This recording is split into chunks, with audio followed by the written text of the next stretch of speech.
Hello everyone, so this is a video on functions and graphs, and just to show you how they work. So all functions have names, okay, and in its most basic function, or in most basic form, this is what a function looks like. Okay, you have a domain and a range, and you have some type of function. For example, this function could be called h, and h will return every x by multiplying it by 10 and taking away 1. So that's the way it can be traditionally be written.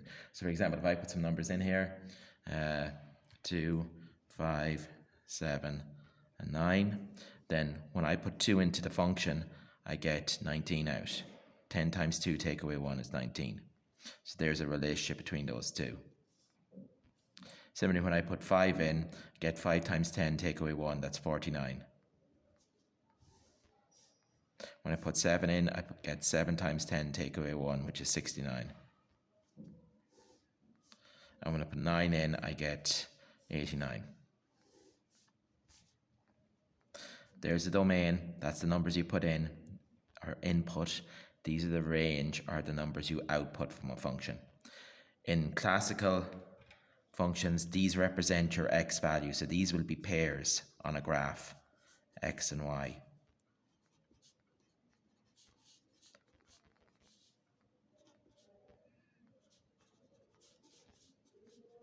So these would be your x and y in coordinates. Okay, so just be aware of that. So functions can be used algebraically or they can be used graphically. So I'm going to show you how they're used algebraically first. So let's take another function. Let's take an f function, which just squares the x value. And let's take a g function, which just doubles it and adds 3. So if I wanted to find, for example, when x is 4, and that's the way it would be written, the function when x is replaced by 4 would be just 4 squared, which is 16. Similarly, if this is replaced by 1, well, what would that be? Well, that'd be 2 times minus 1 plus 3, which is 1. Okay, so there'd be two typical examples of what you could be asked to do. Replace the x with a value, and that's the way it'll be written. You're basically substituting it in wherever you see the x value. Use brackets to help you. Now, sometimes you'll get this version of the question. Okay, you'll be asked to find, for example, where the function is equal to 9. Or, for example, where the function is equal to 9. Might as well use the same one. So in this case, all you have to do, you're not subbing in a value, you're trying to solve for a value. So you just make the function, that's the functions, equal to 9 and solve it. Well, what number squared gives you 9? X is going to be 3, or if you want to be technical, it could be plus or minus 3, but usually it's 3 at ordinary level. Okay, here, same thing again, don't replace the x, replace this with the whole function. 2x plus 3 is equal to 9, and then solve this. 2x, take 3 from both sides, is equal to 6, and divide both sides by 2, x is 3. Okay, so sometimes you're asked to solve for a value, so you don't know the x. Sometimes you know the x and you're asked to give the answer. So there's the two most, tricky ones that can come up. Now, there is one other type. The third type that can come up is what happens if you nest a function. Okay, so you'll get something like this. So what this means is put 2 into g and then put the answer of this into f. So I'll show you that. So I'm going to put 2 into g. So the g of x, the g of 2 is 2 times 2 plus 3, which is 7. So now I'm going to get the f of 7. And that's 7 squared, which is 49. So that's what we're looking at there. So sometimes you have what's called a nested function. You do one function, you do the outer one, and then the answer from the outer one gets fed into the inner one. I'll show it to you on this side. Let's say I want to get the g of the f of 5. Okay? So how would I do that? Well, first of all, I'll get the f of 5. So the f of 5 is 5 squared, which is 25. And then I'm going to get the g of 25. So the g of 25 is 2 times 25 plus 3, which is 53. Okay, so that's about as hard as it could possibly get for algebraic expressions. Okay, so that really is as bad as it can get. Okay, right. So on to the graphical ones. So this is where I'm going to use the calculator a little bit, and another little bit I won't use the calculator, but it's just to show you. So got some graph paper here, and I'm going to show you how to use the graph paper to actually do these type of sums. Okay, so you're usually going to be given one of two possibilities. You're going to be given either a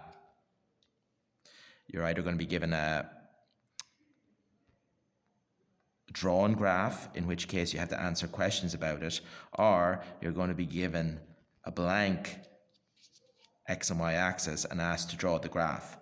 Hopefully it's the second type that you are asked to draw the graph, because it makes it a little easier. So first of all, I'm going to show you, before we draw the graph, how we get the points on the graph.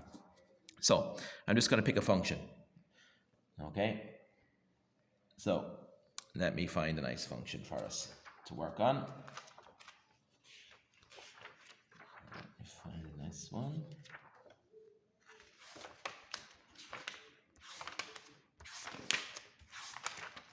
Right, so here we have a function. This is an area function. So the area, when you replace it by x, is equal to 8x minus x squared. So that's our function. And we're going to draw the graph in the domain 0 greater than or equal to x, less than or equal to 8. So in other words, between 0 and 8 is where we're going to draw this graph when we pop it in. So we need to create the points for our graph. And then we're going to use our graph to figure out a couple of things. We're going to use it to figure out the area when x is 2.5, the maximum area. So these are three things we're going to get off the graph: the maximum area, and the x value when the area equals, let's say, 12 square meters. Okay, so that's what we're going to do. Let's see how we do it. Okay, I've got my calculator here, so I hope everyone can see that. Might just tilt it up so everyone can see that a bit better. So everyone's calculator is going to be slightly different, but in most calculators, you'll press the menu or the setup button, and you'll scroll down till you find the one called table. Okay, that's the one you're looking for, table. Press it, and you should get this. So it should look a bit familiar. Now, just be aware, that's not an F, obviously, but this is just a generic version. So this will be any one you see in your exam. Same goes for the letters. The only letters this can type in is X. So if you see a T, a Q, a U, or whatever, don't worry. Just replace it with an X and it'll work the same. So 8x minus x squared. So this is how I would type it in. 8, press the alpha button, then press the close bracket, and it generates that type of x. Do not use a multiplication x. This is a little curly x. 8x minus x squared. So look, there it is there. All of the presses equals now. It'll offer me a chance to put a second one in. Don't bother. Okay, just skip that by pressing equals again. Now it gives you, where do you want to start? Well, I want to start where the lowest number is on my domain, 0. Where do I want to end? I want to end at the highest number. And then they'll usually give you an indication of how often to jump. Usually it's one step, but sometimes it can be half a step, and you won't know that until you see the table they've given you. Okay, but by default, always just leave it as one step. Press equals, and now it's giving me all the pairs. So I'm going to write down my pairs now. 0 goes with 0, 1 goes with 7, 2 goes with 12, 3 goes with 15, 4 with 16, 5 with 15, 6 with 12, and I already know 7 with 1. Oh, 7 with 7, sorry, it was close. And then 8 with 0, yeah, 8 with 0. So these are my pairs now. So now I don't need him anymore. I can press AC and it's ready to go back into it if I need to do something else to it. Okay? Now, I have my pairs, so now it's just a matter of drawing my pairs on my graph. So if I look very carefully, along the x-axis, these are the first numbers. I have to go from 0 to 8. So there's 0. 1, 2, 3, 4, 5, 6, 7. So I'm going to go up in halves. There's 1, 2, 3, 4, 5, 6, 7, 8. So there's 1, 2, 3, 4, 5, 6, 7, 8. And then highest number I have to go up to, the lowest is 0, the highest is 16. So I'll go up in twos. So 1,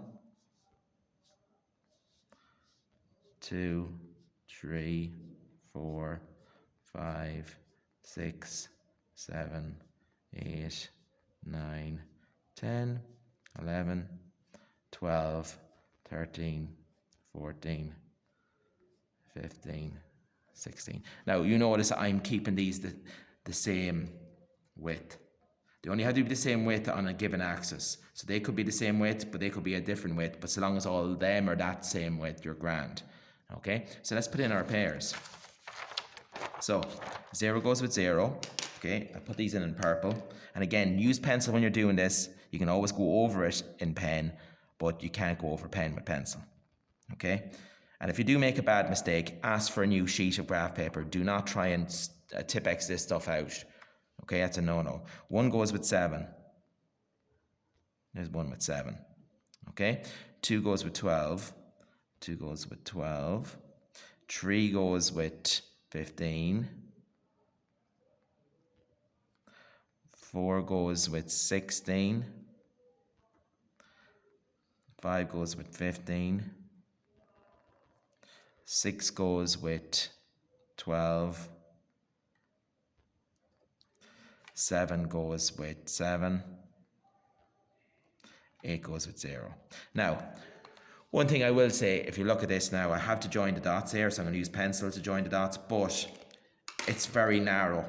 If I had more space, I'd widen that axis, stretch it out so that it wouldn't be so high. So let's go for this.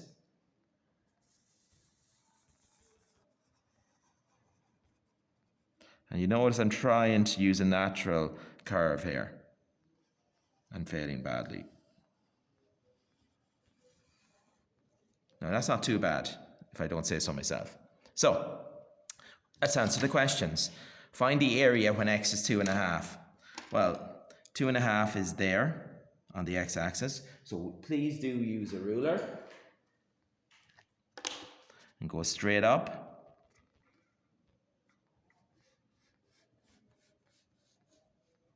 And go straight across. So I'm getting 13. So when x is equal to 2.5, y is equal to 13. That's what I'm going for. Okay? So that's the first answer gotten. Find the maximum area. Well, the maximum area is 16.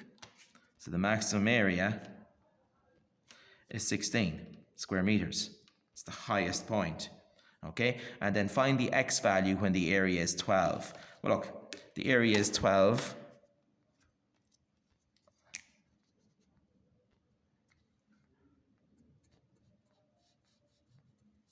There and there. So let's find out what x values are there. So if I look down at that one,